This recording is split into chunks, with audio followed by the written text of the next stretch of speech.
5-star commitment for Notre Dame in the 2026 recruiting class. And folks, it is an absolutely big one with Rodney Dunham pledging to the Fighting Irish. We're going to talk about this big news with Tim Hyde. But before we do, folks, please hit the thumbs up on this video, subscribe to the channel for more content, and go over to blueandgold.com for a ton of coverage on this big development. The 6'4", 225-pounder ranks as the nation's number 19 overall player, the number 3 edge, according to the On3 industry ranking. And then you see the each individual website's ranking of Dunham. On3 ranking him as the number 7 player in the country, Tim. Let's dive into this one from a lot of different angles, but let's start watching his tape, Tim. What do you see when you're watching him on film? Yeah, definitely a lot of different angles. I feel like we could talk forever on him. This is going to be a fun video. Mike, it's our first time doing a defensive line 5-star, consensus up there, which think about that. This is pretty exciting. But first thing you go to is the offer list, right? And 5-star offer list, elite beyond elite out there. And then you start watching the film and its length, explosiveness, 5 stars without a doubt. And then, my favorite thing when I watch defensive guys is the effort. His effort is relentless. It must be a North Carolina thing because we talked about the last commit who just swarms to the football.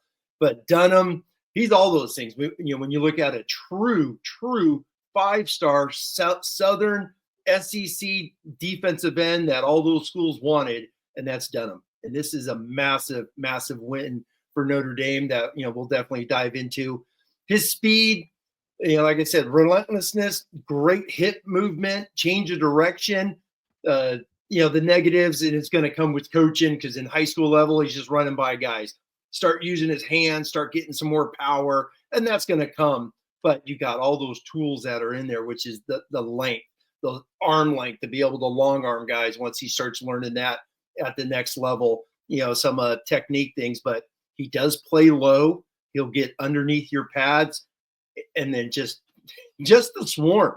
Once again, that's what you're looking for at defensive ends. And you start watching some of those elite, defensive lines on Saturdays, and they got dudes that look like Rodney. So this is exciting. And one last thing is, this is 3 years in a row now. You're getting a top 50 guy. You got Bryce Young, Chris Burgess, and then obviously you got a true top 20 consensus 5-star in Dunham. So start stacking these guys year in and year out. So this is an awesome get for Notre Dame. So you started with the offer list, Tim. I want to point out his top 5 that he chose from. You like to see Georgia, right? That's the past 10 years or so. That's kind of like them in Alabama or the pinnacle of the sport, right? Probably throw Ohio State in there now. And Duke. And then you have like it's an in-state school, but like the Georgia, right, it's a big-time ball programs after him. And then you got Duke, where it's like the academic programs after. So, and he really liked those 2 schools. And it's like if you combine Duke and Georgia, you get the football of Georgia and the academics of Duke. There's Notre Dame, in a way, right? Yes. And then he also had Tennessee and South Carolina on his offer list. And then rounding out his top 5. And let me add this, Tim. LSU, Ohio State, Oregon, Bama, A&M, Texas, Michigan, the list goes on and on. Yeah, highly coveted, Tim. And before I throw it back to you, I want to talk about his recruitment real quick. His first offer came really early on. It was like in 2023. And then Notre Dame was offer number 5. So the Irish, I think, were like the second Power 4 program. If you want, loop Notre Dame and independent school into that, we tend to. But Notre Dame was offer number 5, and like the second big time school to offer him. And so the Irish were in early on him. He visited, I think, twice last calendar year, but then he didn't go. I think it was 10 months until he visited Notre Dame for the next time. So you always heard about Dunham mentioned with sources, but not like someone I thought they were going to land because you follow the visits. He just was not visiting Notre Dame. So I just didn't think that the Irish were, in much of contention for him. And then you get the news that Rodney Dunham's scheduling a visit to Notre Dame in March. And that visit just went so extremely well. He committed to it privately. I want to say within 48 hours of leaving campus. Because I logged my prediction the day after he left. He had not silently committed yet, and then I want to say maybe like a day or two later, it's at least my understanding, kind of locks in that commitment with the staff and then announces it here on April 10th. So that's kind of the recruiting journey between Dunham and Notre Dame, Tim.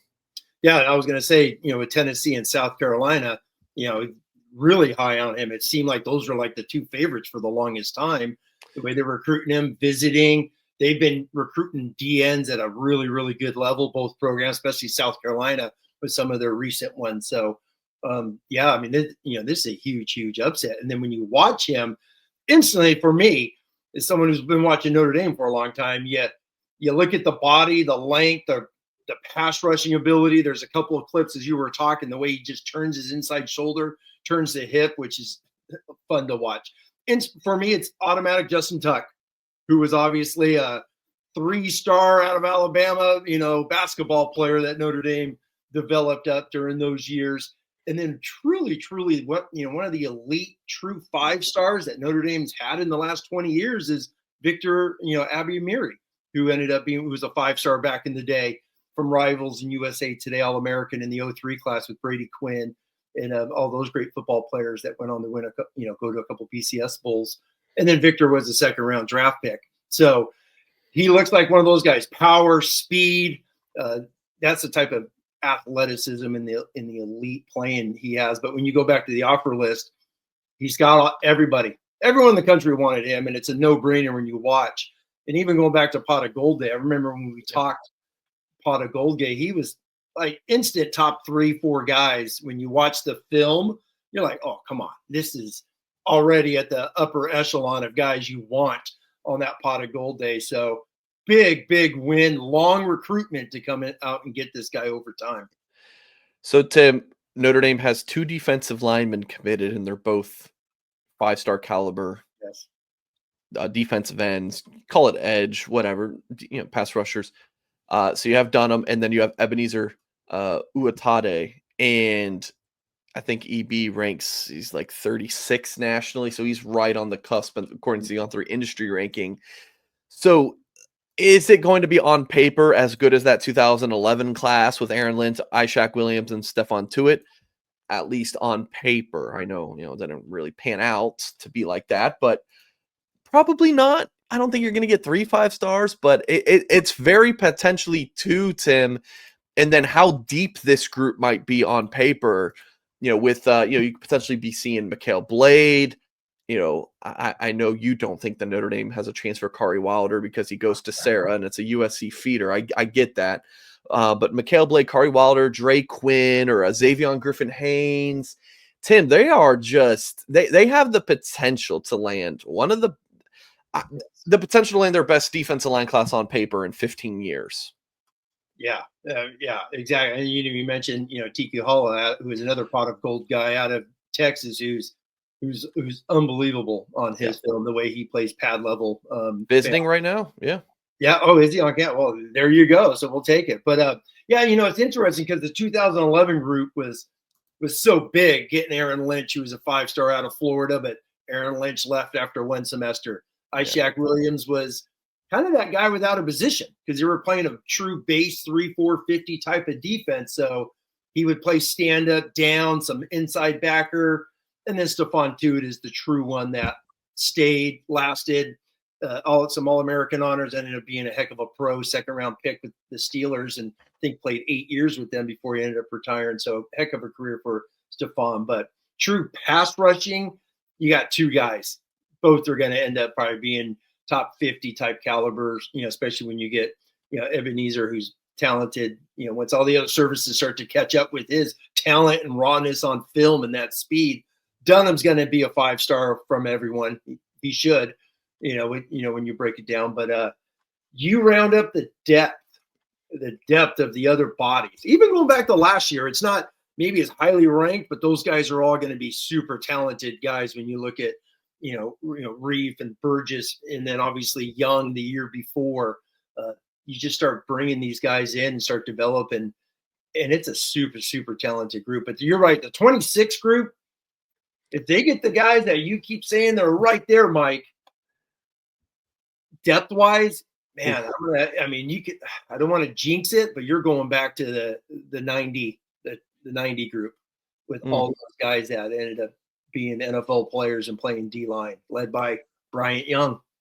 Well, folks, I know you like this news. Notre Dame landing a 5-star at a position of need. No, it's not a 5-star lineman. We've seen 5-star linebacker. No, 5-star defensive end landing with Notre Dame. Hit the thumbs up. I know you like the news. Subscribe to the channel if you're new here. Blueandgold.com has much more coverage and analysis of this commitment. So go check it out at blueandgold.com. Please hit the thumbs up again if you have not done so, and we'll catch you next time.